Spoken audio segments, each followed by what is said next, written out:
I just said, I'm living in, the startup capital of the world, kind of like, I just wanted to be part of that.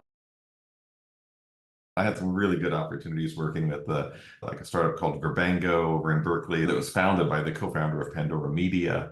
And I just like the team that he had developed and just being a part of that. And it just really let me see working directly one-on-one with the founder in that way and just kind of see everything that he had to do and the planning and the struggle, but also the excitement and the opportunity and everything that comes with it. And so I finally got to the point that I just wanted to let me see if I can make this happen. And so I jumped out and as a co-founder and now doing some fractional CMO work and a chief brand officer in fractional roles with two other startups right now. So lots going on, but it's been a lot of fun.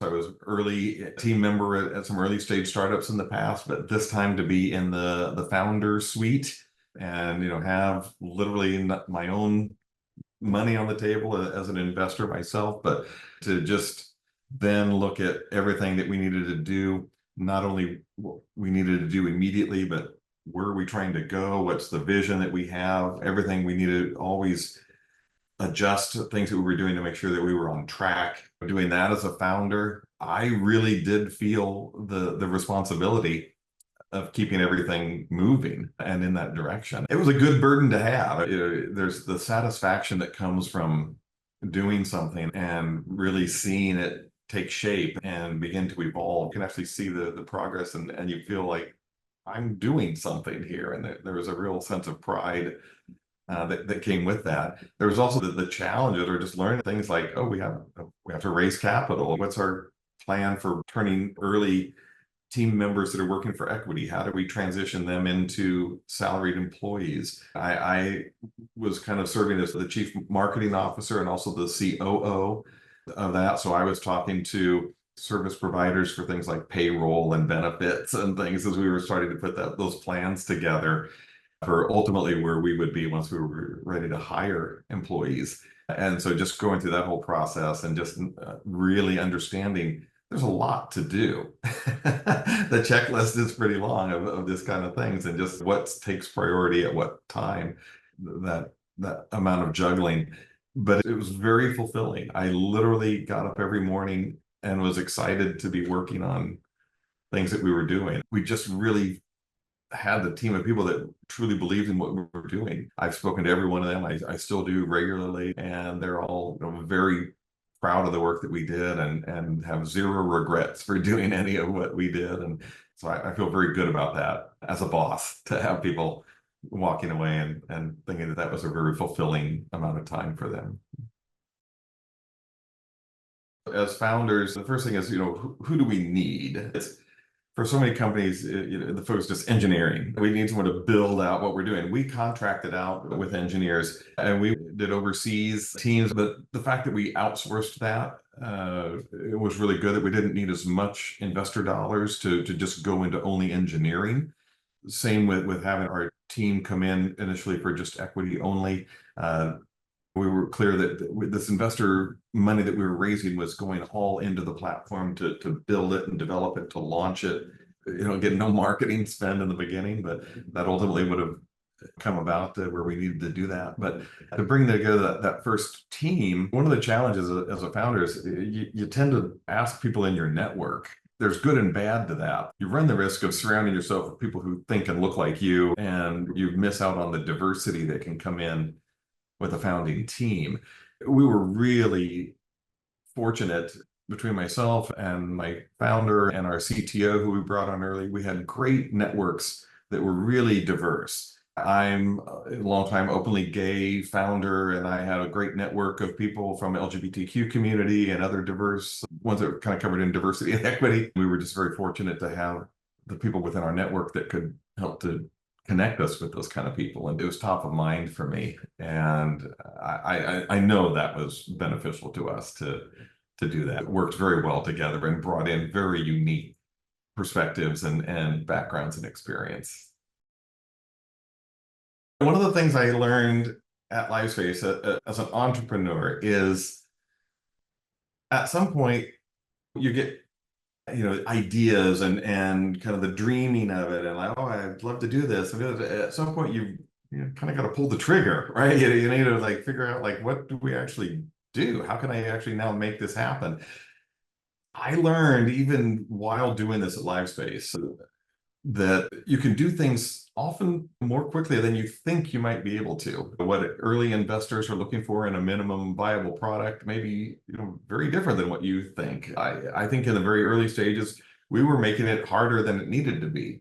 We thought we had to have this product to launch with. It was going to compete against the top companies in the space. But these are billion-dollar, multi-billion-dollar companies, YouTube and Twitch owned by Amazon and other things like this. It became really clear pretty quickly that no, we need to come up with a platform and a product that's going to attract a niche audience of users that we can then have proof of concept and then build out from that and to become ultimately what we dream of. You're not jumping over the Grand Canyon, you're just taking one step out the front door, right, to go on, start on that path. And I think if you can get to that mindset as a founder, I'm going to start here and I've got a plan and a vision in place for what we can do, but this is where I can start.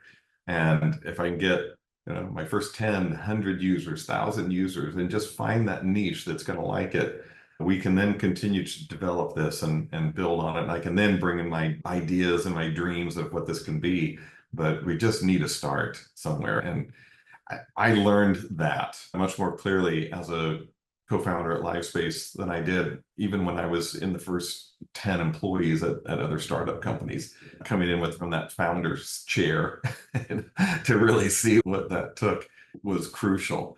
To founders, I my answer is know what you're shooting at. Have a laser focus more than a shotgun approach to what you're trying to do. Do what you do really well. Make the best platform or service that you possibly can. Be known for the one thing that you do better than anyone else. And if you can build that reputation and that kind of product where you have enthusiastic customers, repeat users, people that want to talk about you, share what you do, then you're doing it right and you're hitting all the right chords. That as that begins to develop, you can then begin to grow and scale from that and take that vision and that early success and really then use that to your advantage. First of all, to be in the San Francisco area, to be Silicon Valley, it's easy sometimes to take it for granted that we live in a place that is ground zero of so many new ideas and concepts that are changing the world.